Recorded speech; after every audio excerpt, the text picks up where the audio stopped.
BRICS की दुनिया में आपका स्वागत है। एक ऐसा गठबंधन जो भविष्य को आकार दे रहा है। नमस्कार दोस्तों, कैसे हैं आप सभी। तो आज हम चर्चा करने वाले एक नए टॉपिक के बारे में, उसका नाम है ब्रिक्स। BRICS।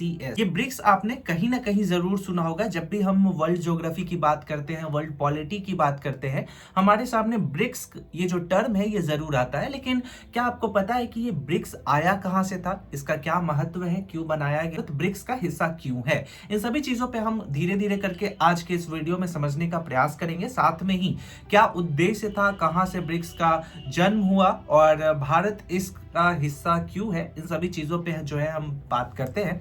सबसे पहले आपको यह समझना होगा कि ब्रिक्स बनने का उद्देश्य क्या है। तो जैसा कि आपको पता है कि अमेरिका हमेशा वर्ल्ड ज्योग्राफी में कहीं ना कहीं किसी न किसी देश को धमकी देते रहता है, किसी न किसी देश के ऊपर सैंक्शन लगाता है। जब भी कोई चीजें उसके मन मर्जी के खिलाफ जाता है, अमेरिका सीधे बोलता है भैया आपके ऊपर हम टैरिफ लगा देंगे। हाल में ही आपने एक न्यूज सुना होगा कि भारत के ऊपर जो है अमेरिका ने 500% टैरिफ लगाने की बात कही। क्यों कही? क्योंकि भारत जो है रसिया से व्यापार कर रहा था। वही अगर आपने ईरान वाले मैटर पे जो है अगर न्यूज सुना होगा, तो ईरान के मामले में अमेरिका ने कहा था कि भैया हम तुम्हारे ऊपर 25% टैरिफ लगा देंगे। आप जब इन सारी चीजों को सुनते होगे, देखते होगे, तो आपके मन में एक विचार आता होगा। विचार कैसा? विचार ये आता होगा कि भैया ये अमेरिका सुपर पावर है, वो तो समझ में आता है। तो क्या सुपर पावर का मतलब ये है कि जिसका मर्जी जब चलेगा, जहां चलेगा, उतना % टैरिफ लगा दिया जाएगा? इन सभी चीजों को अगर देखें तो आपको यह समझ में आएगा कि अमेरिका के साथ जो सबसे पावरफुल चीजें जो है व्यापार में उसके साथ, वो है डॉलर। और डॉलर अमेरिका का है। जब तक डॉलर पे अमेरिका का पूर्णतः कंट्रोल रहेगा, पूरा का पूरा कंट्रोल जो है वो अमेरिका का रहेगा, तो वो अपने मनमर्जी के अकॉर्डिंग चलाएगा। अब समझिए कि कहीं ना कहीं इसी डॉलर के विरोध के लिए ब्रिक्स जो है ये अस्तित्व में आया। लेकिन इतनी आसान बात नहीं है ब्रिक्स को अचानक से जो है अस्तित्व में आ जाना। इसके पीछे कुछ कहानी है, आइए जरा इसके जो है चर्चा करते हैं। सबसे पहले आपको यहाँ पे समझना होगा कि आपके स्क्रीन पे जो है ना एक चीज मैं शेयर कर रहा हूँ, इसको देखो और अच्छे से समझो। एक अर्थशास्त्री थे जिनका नाम था जिम ओनील। ठीक है, ये आप देख सकते हो, एक अर्थशास्त्री थे जिनका नाम था जिम ओनील। जिम ओनील का ही ये कल्पना था कि एक इन्होंने स्टार्टिंग में बोला था BRIC, मतलब इसमें S नहीं था, यानी कि ब्राजील, रसिया, इंडिया और चाइना। ये 4 ऐसे देश की कल्पना इन्होंने की जो आगे चल करके पूरे के पूरे वर्ल्ड ट्रेड सिस्टम को चेंज करने वाले थे। वर्ल्ड ट्रेड सिस्टम को चेंज करने वाले थे का मतलब क्या है, तो वो चीज आपको यहाँ पे समझना होगा। सबसे पहले यहाँ आप देखो कि ये प्रॉपर 1998 से लेकर के 2009 के बीच में ये ब्रिक्स के बनने की कहानी है। देखना होगा सबसे पहले कि 2001 में जो है जिम ओनील ने ब्रिक्स का जो शब्द है BRIC, ब्रिक, ये जो शब्द है ये उनके द्वारा ये सबसे पहले प्रस्तुत होता है। 2006 में ब्राजील, रसिया, इंडिया और चाइना के जो विदेश मंत्री थे वो आपस में बैठते हैं और बैठक होता है। बैठक होने के बाद 2009 में सबसे पहले जो ब्रिक्स है ये अस्तित्व में आ जाता है। इतना समझे। अब इसके आगे समझो कि सबसे पहले ये कैसे कैसे इसके साथ जो बाकी विश्व के देश है वो शामिल होते गए। सबसे पहला सवाल यहाँ पे निकल करके आता है कि जो आप BRICS देखते हो, यानी कि ब्राजील, रसिया, इंडिया, चाइना और ये साउथ अफ्रीका देखते हो, तो ये बन जाता है ब्रिक्स। तो ये जो S है, ये S यानी कि कब बना, तो सबसे पहले 2009 में ब्राजील, रूस, भारत और चीन ये संस्थापक देश थे। उसके बाद 2010 में यहाँ दक्षिण अफ्रीका आ गया, यानी साउथ अफ्रीका आ गया, और उसके बाद ये ब्रिक्स का जो है निर्माण हो गया। देन आफ्टर दूसरा इसमें विस्तार कब होता है कि 2024 में मिस्र, इथोपिया, ईरान और संयुक्त अरब अमीरात जो है ये 2024 में इसके साथ आ जाते हैं। उसके बाद 2025 में इंडोनेशिया जो है इसके साथ शामिल हो जाता है। तो कुल मिला के वर्तमान में इसमें कौन कौन से देश हैं, तो इसमें वर्तमान में आप देख सकते हो कि ब्राजील, रूस, भारत, चीन, दक्षिण अफ्रीका, मिस्र, इथोपिया, ईरान, संयुक्त अरब अमीरात और इंडोनेशिया जैसे देश जो है इस सदस्यता ले चुके हैं ब्रिक्स की। सवाल यहाँ पे ये भी आता है कि अगर वर्ल्ड लेवल पे आंकड़ा देखा जाए, तो पूरे वर्ल्ड लेवल पे अगर आप आंकड़ा देखते हैं तो वैश्विक जनसंख्या जो है वो 46% ब्रिक्स की जनसंख्या है। यानी कि जो देश इस ग्रुप में शामिल है उसमें प्रॉपर वर्ल्ड व्यापार में जो है, वैश्विक व्यापार में 46% जनसंख्या यहाँ शामिल आती है। 25% जो लैंड है वो इन देशों के पास है। ब्रिक्स के साथ एक पॉजिटिव क्या हुआ कि जैसे ही यूएई जो है इसके साथ शामिल हुआ था, ये प्रॉपर वैश्विक तेल उत्पादन में ब्रिक्स मेंबर जो है 30% अपना योगदान देते हैं। ये तो रही बात सिर्फ आंकड़ों की। अब आपको मैं कुछ ऐसे पॉइंट बताता हूं जो कि आपको जानना जरूरी है। सबसे पहला पॉइंट क्या कि भारत, आपके मन में ये आता होगा कि भारत ब्रिक्स का सदस्य क्यों है। तो भारत जो है वो G7 का सदस्य नहीं है, इसलिए उसे जो है ब्रिक्स का सदस्य बने रहने में इंटरेस्ट है। अब आप ये बोलोगे कि भैया G7 का क्या होता है मैटर, G7 है क्या। एक जो सबसे अहम सवाल निकल करके आना चाहिए कि ब्रिक्स बनाया क्यों गया, आखिरकार ब्रिक्स का उद्देश्य क्या था। तो आपके सामने सिंपल शब्दों में यहाँ पे आप समझ लीजिए कि ब्रिक्स क्यों बनाया गया। सबसे पहले आप ये देख लीजिए कि पश्चिमी प्रभुत्व वाले संस्थानों से असंतोष, जैसे आईएमएफ के बारे में आपने नाम सुना होगा। आईएमएफ क्या है, तो आईएमएफ और विश्व बैंक जैसे संस्थानों में जो सुधार की स्पीड थी वो काफी ज्यादा कम थी, मतलब सुधार होने की जो संभावनाएं थी, काफी गंदा रिस्पॉन्स था इनके तरफ से। दूसरा इसमें क्या है कि डॉलर का जो पावर है ना वो बहुत ज्यादा बढ़ते जा रहा था, डॉलर बहुत धीरे धीरे बढ़ते जा रहा था। तो इनका कहना था कि अगर डॉलर का ताकत बढ़ जाता है तो अमेरिका जब चाहे जिसके ट्रेड के ऊपर जो है इफेक्ट डाल सकता है। तो हमें एक ऐसा ग्रुप बनाना है, ग्रुप बना करके हमें एक ऐसी करेंसी चलानी चाहिए जो कि डॉलर को वर्ल्ड लेवल पे जो है ना वो बीट कर सके, क्योंकि अगर 110% डॉलर ही कंट्रोल करेगा तो पूरा का पूरा इनडायरेक्टली अमेरिका जो है वर्ल्ड का व्यापार है उसको कंट्रोल कर लेगा। तो एक मुद्दा यहाँ ये निकल के आता है। और धीरे धीरे ये क्या था कि लोगों को लग रहा था कि अब हमें डिपेंडेंट नहीं होना है इसमें। जैसा कि आप देखोगे कि रूस भी शामिल है। रूस इसलिए शामिल है क्योंकि रूस को पता है कि भैया हमें जो है वो अमेरिका डॉलर के माध्यम से सैंक्शन लगा सकता है, हमारे ऊपर व्यापार करने में दिक्कतें आ सकती हैं, इसलिए चलो ब्रिक्स में शामिल हो जाते हैं। इंडिया के पास अपना एक पोजीशन था कि हमें G7 में शामिल नहीं किया, इसलिए हम जो है ब्रिक्स के साथ रहेंगे। तो इस तरीके से सारे देशों का अपना अपना नजरिया था। इन सभी चीजों के बाद जो अहम कुछ चीजें हैं जिसको आपको अपना समझना पड़ेगा। सबसे पहले मुद्दा, अब वो चाह रहे थे कि हम जो व्यापार करें वो अपने करेंसी में करें ताकि अमेरिका अपना मनमानी ना कर सके, अपना सैंक्शन ना लगा सके। तो ब्रिक्स का एक मुद्दा ये निकल करके आता है।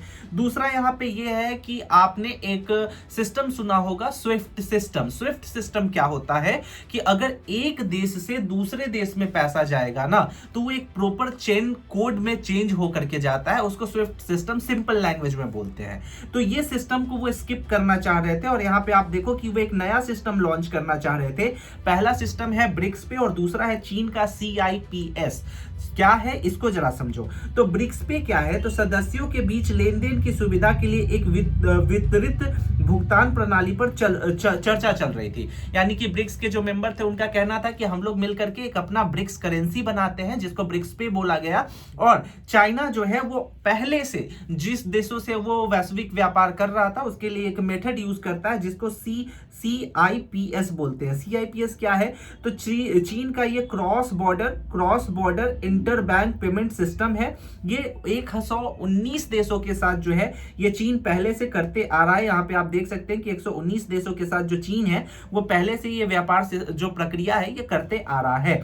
दूसरा कि भारत को अगर आप देखोगे तो भारत रिजर्व बैंक का जो सिस्टम है हमारे पास उसमें डॉलर के सिस्टम को हटा करके अब चाह रहा है कि अगर हम बायलैटरल ट्रेड करें तो मोस्टली इसमें गोल्ड में करें या फिर हमारे पास कोई ऐसी सुविधा आनी चाहिए जिसमें डॉलर का जो पावर है वो कम हो। बेसिकली इन सभी चर्चा से हम ये चीज समझ सकते हैं कि हमारा जो अब लक्ष्य है, लक्ष्य ये निकल करके आ रहा है कि हम अगर वैश्विक लेवल पे चर्चा करें तो वैश्विक लेवल पे हम अपने दबाव को कम करना चाहते हैं। हम अपने आप को 110% जो है ये फ्रीडम देना चाहते हैं कि हम किसी भी ताकत के अंतर्गत जो है अपनी डिसीजन, अपने निर्णय को जो है वो नहीं कंटिन्यू करें। इन सभी मुद्दा जो है ये भी निकल करके आता है।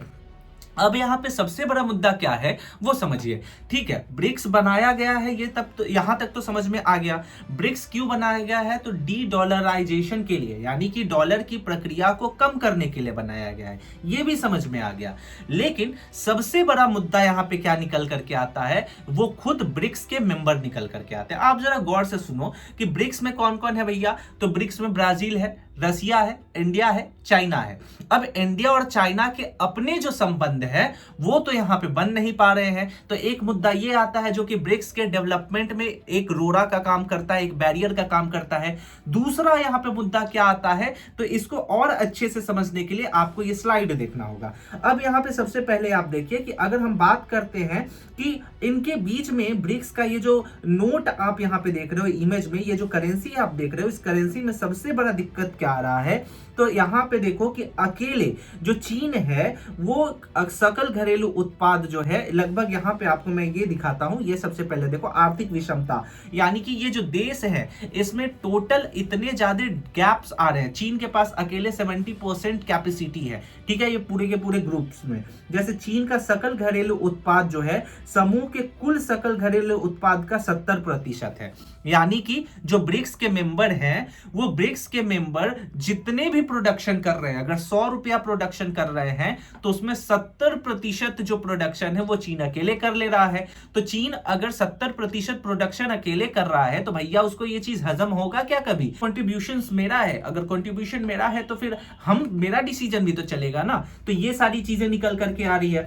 दूसरा इसमें क्या है कि राजनीतिक विवाद है। अब अगर देखा जाए यहाँ पे तो भारत और चीन सीमा विवाद, जैसे कि मैंने आपको बोला कि भारत चीन आपस में ही उलझे रहते हैं। पहले दिक्कत यहाँ पे ये निकल करके आ रहा है कि हम आपस में जो हमारी कमियां हैं उस कमियों को दूर करें, ठीक है। उसके बाद अगर बात करें यहाँ पे तो इनके बीच में कोई ऐसी मौद्रिक नीति नहीं है जिससे कि इनके पैसे को जो है वो कंट्रोल किया जा सके, ठीक है, इनके करेंसी को कंट्रोल किया जा सके। इन सभी चीजों के बाद अब यहाँ पे आप जरा इसको समझिए कि अमेरिका का एक अलग धमकी है कि भैया अगर आप लोग ये सोच रहे हैं कि डी डॉलराइजेशन किया जाए तो आइए जरा अभी तो तुरंत नहीं ना कर लीजिएगा, 1 घंटे में तो पॉसिबल है नहीं कि डी डॉलराइजेशन कर लेंगे, तो हम आपके ऊपर इतना टैरिफ लगा देंगे, 100% का टैरिफ लगा देंगे। इसलिए अमेरिका साफ साफ यहाँ पे बोला कि भैया हम आपके ऊपर जो है 100% का टैरिफ लगा देंगे, ठीक है। तो यहां से एक मैटर और निकल करके आ जाता है। इसलिए ब्रिक्स के पास चैलेंज बहुत ज्यादा है, लेकिन जो सबसे बड़ा चैलेंज इनके पास है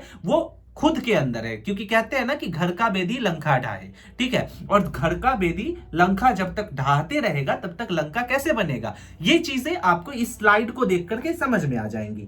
जैसे अगर बात की जाए तो सबसे पहले यहां पे आप देखो कि आंतरिक दरारें यानी कि इंटरनल जो इनके इश्यूज हैं वो सॉल्व ही नहीं हो रहे हैं। सबसे पहला क्या है तो भारत चीन प्रतिद्वंदित, यानी कि भारत और चीन जो है आपसी मुकाबला करने में जो है लगे हुए हैं। दूसरा यहां पे आप देख सकते हो कि विभिन्न राजनीतिक प्रणालियां, ये मुद्दा और ज्यादा गर्म है। ये मुद्दा क्यों ज्यादा गर्म है तो जरा यहां पे समझिए। तो यहां देखिए यह समूह जो कौन कौन से, तो ब्राजील, भारत और दक्षिण अफ्रीका, ये जो 3 हैं, ये 3 जो है ये लोकतांत्रिक देश है, यानी कि यहाँ पे जो है चुनाव होता है, सरकारें बदलती हैं। लेकिन अगर बात की जाए रूस और चीन का, तो रूस और चीन में जो है यहाँ पे सरकार नहीं बदलती है। तो ठीक है भैया, 2-3 मिनट के लिए समझ में आता है कि आपका डिसीजन आपका है, लेकिन भारत का सरकार बदल जाएगा तब अगला लीडर का क्या सोच रहेगा इन सब चीजों को लेकर के, ये भी इफेक्ट कर देता है, ठीक है। तो बाकी के 3 जो देश हैं यहाँ लोकतंत्र चल रहा है और बाकी गैर लोकतंत्र चल रहा है, तो ये भी एक मुद्दा निकल करके आ जाता है। और तीसरा जो है वो आर्थिक संतुलन, जिसमें आपको मैंने पहले बता ही दिया कि चीन 70% योगदान दे रहा है और बाकी जो इनका करेंसी है ये बैलेंस में ही नहीं आ रहा है। इन सभी चीजों के बाद अब एक चीज अच्छे से सोचो जो कि मैंने स्टार्टिंग में बोला था कि भैया भारत जो है फिर ब्रिक्स का क्यों सदस्य बन के बैठा हुआ है, तो इसलिए सदस्य बन के बैठा हुआ है कि यहाँ पे वो अपने आप को जो है ना वो न्यूट्रल करने का प्रयास कर रहा है। की बात कर लीजिए तो क्या डॉलर का जगह एक दिन में ले सकता है, तो सवाल है नहीं। ब्रिक्स अपने काम को धीरे धीरे कंटिन्यू बढ़ते जा रहा है। जैसा आप देख सकते हो कि 2001 में ये किस तरीके से अस्तित्व में आया, 2001 से 2026 तक इसमें बहुत सारे मेंबर जो है वो जुड़ चुके हैं, तो कहीं ना कहीं एक पॉजिटिव वे में ये मूव कर रहा है, तो इससे भी हम पीछे नहीं हट सकते हैं। दूसरा अगर बात की जाए तो बहुत सारे लोगों को जो है ना वो ब्रिक्स के बारे में नॉलेज ही नहीं है कि भैया ब्रिक्स है क्या। अगर आप किसी से भी बोल दोगे कि ब्रिक्स का क्या उद्देश्य है, ब्रिक्स क्यों बनाया गया है, तो उसके बारे में वो नहीं जानेंगे, ठीक है। तो इसके लिए एक अंतिम जो है एक विचार यहाँ पे देखा जा सकता है कि ब्रिक्स ने सीखा है कि एक स्थापित प्रणाली को चुनौती देना है आलोचना करने से कहीं अधिक कठिन है, फिर भी इसका अस्तित्व और विस्तार ही वैश्विक शक्ति में एक महत्वपूर्ण बदलाव का संकेत है। हर रुपया तेल भुगतान हर युआन रियल व्यापार और डॉलर पर निर्भरता में एक छोटी सी कमी का प्रतिनिधित्व करता है। तो यही सारी है, कंक्लूजन यहीं पे है कि अभी इनका कहना है कि डी डॉलराइजेशन की तरफ हम बढ़ेंगे, जरूर बढ़ेंगे। और जिस तरीके से अदर कंट्री जो है ये ब्रिक्स के मेंबर धीरे धीरे बनते जा रहे हैं, तो उससे ये संभावना है कि आने वाले समय में जरूर जो है ये पूरे के पूरे वैश्विक व्यापार को जो डॉलर के ऊपर निर्भर है उसको हटा करके हम जो है एक और सिस्टम लेकर के आएंगे, जिससे अमेरिका मन मर्जी जो है अपना टैरिफ नहीं लगा सकेगा। तो ये कहीं ना कहीं एक अभी संतुलन बनाने के क्रम में जो है ये चल रहा है। आशा करता हूं कि ये सारी चीजें आपको समझ में आई होंगी। ब्रिक्स क्यों है, क्यों बनाया गया है, इसका क्या उद्देश्य है, कमेंट सेक्शन में जरूर बताइएगा। अगर आपको कोई भी डाउट हो ब्रिक्स से लेकर के, तो हम अगले वीडियो में इससे संबंधित मुद्दों पे चर्चा कर लेंगे। फिलहाल अगले वीडियो पे मैं आप सभी के लिए G7 से संबंधित जो मुद्दे हैं, क्या उस पर भारत का प्रभाव पड़ेगा, विश्व बाजार में उसकी क्या स्थिति है, इन सभी चीजों पे चर्चा जरूर करेंगे। कमेंट सेक्शन में जरूर बताइएगा और मिलते हैं अगले वीडियो में। हमारे चैनल गरुड़ों को लाइक कीजिएगा। तब तक के लिए स्टे सेफ, टेक केयर, जय हिंद।